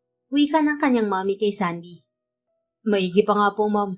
We have a lot of things to catch up. Hinawakan ng kanyang ina ang pisngi niya. Yes, iho. So, mamaya na lang? Binalingan nito si Sandy. Bye, iha. See you again soon. Wika pa nito bago sila parehong hinalikan sa pisngi. Saka ito umalis. Nang maiwan sila, nakatingin lang sa kanya si Sandy. Anong iniisip mo, babe? Tanong ni Makoy rito. Nakita niya ang gulat nito sa endearment na itinawag niya dito, pero tumingin ito sa kanya ng masuyo at nagsalita. Naglayas ka ba? Natawa si Makoy. Ano? Huwag mo kaya akong tawanan. Bakit ganun ang sinasabi ng mami mo? Sunod-sunod nitong sabi. At nang hindi siya sumagot ay muli itong nagsalita. Okay lang kung ayaw mo pang pag-usapan ng bagay na yan sa... No, it's fine. Mabuti na nga rin to para alam mo ng lahat. Huminga ng malalim si Makoy. It's true. I ran away. O mas tamang sabihin na nagtago ako sa parents ko. Nagtago? Bakit naman? Mahigpit ba sila? Parang ganun na nga. Hindi gusto ni daddy na magpulis ako. Ang gusto niya pamahalaan ko ang aming kumpanya. Pag-amin ni Makoy. Kumpanya? Tumango siya. Yes. We own Silvestre Shipping Lines and the other companies such as advertising, construction, and banks. Ano? Namimilog ang mga matang bulalas nito. Ganun ka kayaman?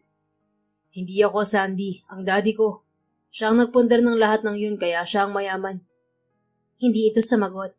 Kinuha nito ang basong may lamang tubig at madali yung ininom. Hindi pa ito nakontento at nagsalin pa ulit. Mahal mo pa rin naman ako, hindi ba? Kahit na alam mo na ngayon ang buo kong pagkatao. Wika ni Makoy. Oo naman. Wala naman sa akin kung mayaman ka o hindi. Minahal nga kita mula noon hanggang ngayon kahit hindi ko alam kung anong totoo mong pagkatao. Pero ibang kaso naman ang estado mo sa buhay. Baka kasi isipin ng mga magulang mo na yaman mo lang ang habol ko. Sagot nito. Ginagap niya ang kamay nito. Hindi ganun ang mga magulang ko. Nakita mo naman siguro kung paano ka niyakap ni mami kanina, hindi ba? Isa pa, sabi ko nga sa'yo, hindi ako mayaman. Saka alam ko naman na hindi yaman ang habol mo sa akin. Minahal mo ako bilang ako. Ang simpleng pulis na nakilala mo.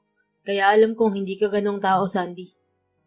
Hindi ito sumagot, pero naiintindihan niya na nabigla niya ang nobya sa gabing yon. Sana nga matanggap ako ng parents mo. Ipaglalaban mo ba ako kapag pinaghiwalay nila tayo? Napangiti siya. Kakapanood mo yan ng movie at kakapakinig ng audiobook sa YouTube habang nag-iihaw, no? Ano pa nga ba? May point naman ng mga writers. Ano nga, ipaglalaban mo ba ako? Pangungulit nito. Oo, syempre. Nakaya ko ang iwan ng karangyaan, di ba? Kaya hindi ako papayag na may humadlang sa ating dalawa. Kahit parents ko pa. Mahal kasi kita. Ito naman. Sobra ko magpakilig. Oo na, naniniwala na ako. Kasi mahal na mahal din kita. Secret billionaire kong mahal. What? Secret billionaire? Oo, napapanood ko kaya ang ads ng shipping lines nyo. At nabasa ko rin sa magazine kung gaano kayaman ang daddy mo. Akalain mo yun? Akala ko sa audiobook lang yun mangyayari, pati pala sa totoong buhay. Buti hindi ka nagpanggap na pulubi, no? Tapos humingi ka ng isaw sa akin. Tumatawa nitong biro. Ang cute-cute talaga ng girlfriend ko. Kaya mahal na mahal ko. Pinisil na Makoy ang magkabilang pisngi ni Sandy at hinalikan ang dalaga sa labi. Namula naman ang dalaga sa ginawa niya at natahimik. Bakit, Sandy? Masakit ba ang pisil ko sa pisngi mo? Sorry ah. Pag-aalala niya. Okay lang. Nagulat lang ako. First kiss ko kasi yon, hindi mo man lang inayos. Napangisi si Makoy sa kakita ng nobya. I'm sorry. Wait, uulitin ko. Pretend na ito talaga ang first kiss mo, babe. Ngumiti ang dalaga. Lumapit naman si Makoy dito at masuyong hinagkan ang labi ni Sandy habang nakapikit. Kinilig ito ng sobra at niyakap siya ng mahigpit. Nagpatuloy ang relasyon nila ni Makoy na hindi niya alam na isa palang anak ng bilyonaryo. Nahihiya siya rito at para sa sarili niya noong unang linggo ng relasyon nila. Pero siniguro ng lalaki sa kanya na walang magbabago sa mga nararamdaman nila dahil ipinangako nitong gagawin nito ang lahat para mapasaya siya sa araw-araw. At kaya rin ang sinabi nito noong sagutin niya ang lalaki, araw-araw siya nitong nililigawan. Palagi siyang nakakatanggap ng bulaklak, chocolates at kung ano-anong mga maliliit na bagay na kilig naman ang hatid sa puso niya. May 3 buwan mahigit na rin yung ginagawa ng lalaki, kaya naman halos lumutang na siya sa ere. Bukod sa saya at pagmamahal ni McCoy sa kanya, mas na triple pa yon dahil natanggap na siya sa kumpanyang pinag-applyan niya bilang assistant manager. Bonus pa dahil nagkaayos na rin sina McCoy at ang ama nito. At naipakilala na rin siya ng lalaki sa mga magulang nito, na malugod naman siyang tinanggap. Hindi na rin pinigilan si McCoy ng ama nito sa pagpupulis. Ang bilin lang nito lagi ay mag-iingat ang lalaki. At kapag handa na itong mamahala sa kumpanya ay hihintayin ng mga ito. Kanina ka pa hindi mapakali dyan, babe. Puna ni McCoy sa kanya. Sinulyapan pa siya nito bago ibinalik ang tingin sa daan. Kinakabahan ako. Bakit ka ba naman kasi kinakabahan? Tanong nito habang patuloy sa pagmamaneho. Nilingon ni Sandy ang kasintahan. Paano ako hindi kakabahan? Imimit ulit natin ang mga magulang mo. Paano kung nagbago na pala sila? Paano kung ayaw na nila sa akin dahil mahirap lang ako tapos ulila pa? Natawa si McCoy kaya hinampas niya ito. Huwag ka nga tumawa dyan. Kainis to. Paano kasi? Ang imposible naman ang sinasabi mo. This is the 4th time na makikita mo sila. Saka hindi ko na lang sila magulang. Magiging magulang mo na rin. Kimi naman siyang napangiti. Yes, McCoy already proposed to her last week na madali niyang tinanggap. Yun ang dahilan kung bakit sila dadalaw sa mansyon ng mga ito. Just worry nothing, okay? Everything will be fine. Gusto ka nila at mahal ka na rin nila dahil mahal kita. Pag-a-assure ni McCoy sa kanya, bago kinuha ang kanyang kamay at dinala yon sa mga labi nito. Kilig na tumango siya at pinalagay ang loob. Ilang oras lang ay narating na nila ang bahay ng mga ito. Agad silang sinalubong ng ina ni McCoy na may ngiti sa mga labi. Ang ama nito ay parang si McCoy pero hindi naman kapangingilagan. Agad silang nagtungo sa dining area. Kumain ka lang ng kumain, iha. Hinanda ko talaga yan para sa'yo. Magiliw na saad ng ina ni McCoy nang kumakain na sila. Napangiwi siyang na makita kung gaano karami ang hinanda ng ginang. Salamat, mami na lang, Sandy. At daddy sa akin. Anang may edad na lalaki.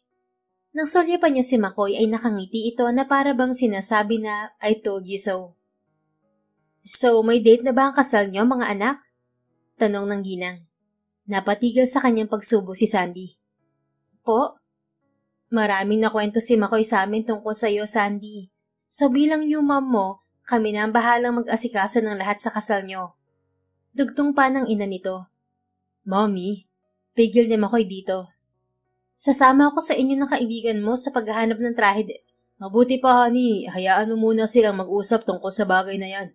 Ginugulat mo masyado si Sandy. Paalala dito ng ama ni McCoy. Sorry, dear. Excited lang ako. Sige, kumain ka muna. Nakangiting tumango si Sandy bago tiningnan si McCoy na masuyong nakangiti sa kanya. Nabibilisan ka ba? Tanong ni McCoy nang mapag-isa sila sa may veranda habang nagpapahangin. Medyo. O baka naman hindi lang ako sanay. Alam mo naman kung anong pinagmulan ko. Sandy, you deserve all of this. Tiningala niya ang kasintahan. Wala pa tayong 1 taon, McCoy. Hindi mo pa ako lubusang kilala. Bakit, babe? May tinatago ka pa ba sa akin? Umiling siya. Malay mo, may criminal record pala ako. Pagbibiro niya. Inikutan siya nito ng mga mata. Try harder and making excuses, baby. Ang cute mo pala kapag umiirap. Natatawa niyang wika sa binata. Sus, wag mong ibahin ang usapan. Hindi ha, ang akin lang, hey! Napalitan ng irit ang pagbibiro niya nang buhatin siya nito. McCoy, baka may makakita sa atin. Baka sabihin para tayong mga bata. I don't care. It's our house. Anito habang naglalakad patungo sa rocking chair. Umupo ito roon at kinandong siya. McCoy, bulong niya habang nakatingala rito. Be at ease, babe. You took a lot of pressure before. Dinadaan mo lang sa tawa ang lahat nun. This time, let me take all the pressure. Kalma ka lang dyan. Huminga ng malalim si Sandy bago tumango. Humilig siya sa dibdib nito. Ipinikit ang mga mata at inalis lahat ng iniisip. Pinakinggan niya ang ritmo ng tibok ng puso nito. Ngayon lang siya nakadama ng ganitong security. Sa piling ni McCoy, alam niyang hindi na siya mag-iisa pa kahit na kailan. I will always love you, Sandy. Bulong ni McCoy sa kanya. I'll wait even if it takes years. Basta ngayon, alam ko at naniniwala akong ikaw lang ang babae para sa akin. Wala nang iba. Mahal kita at mas mamahalin pa kita. I love you too, McCoy. Handa ako magpakasal sa'yo kahit saan. Dama niya ang paninigas nito ng katawan, bago yun muling na-relax. Really? Yes, dahil hindi ko nahahayaang makawala pa ang pulis na umaresto sa puso ko. Ikulong mo ako rito sa puso mo habang buhay, ah. Nakangiting wika ni Sandy sabay haplos sa matikas na dibdib ng nobyo. McCoy smiled then claimed her lips. I will, babe. Hinding-hindi ka makakawala sa puso ko. Lambing nito ng bitiwan ng labi niya. At pagkalipas pa ng 3 buwan ay ikinasal na sina McCoy at Sandy sa simbahan.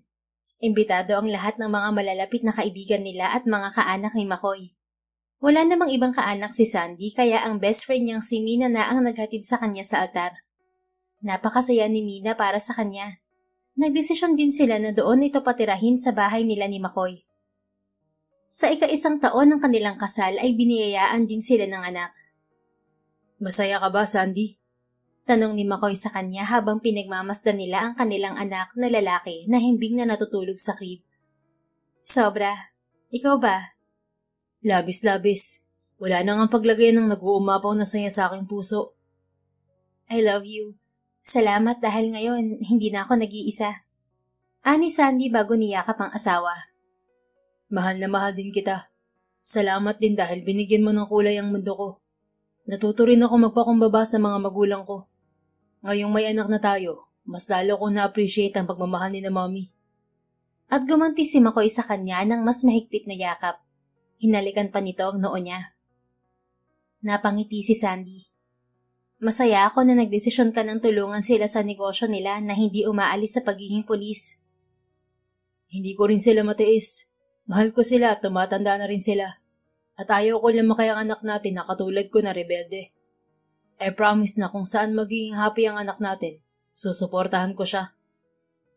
Sa kasalukuyan ay tinanggap na ni McCoy ang pamamahala sa kumpanya ng mga magulang nito.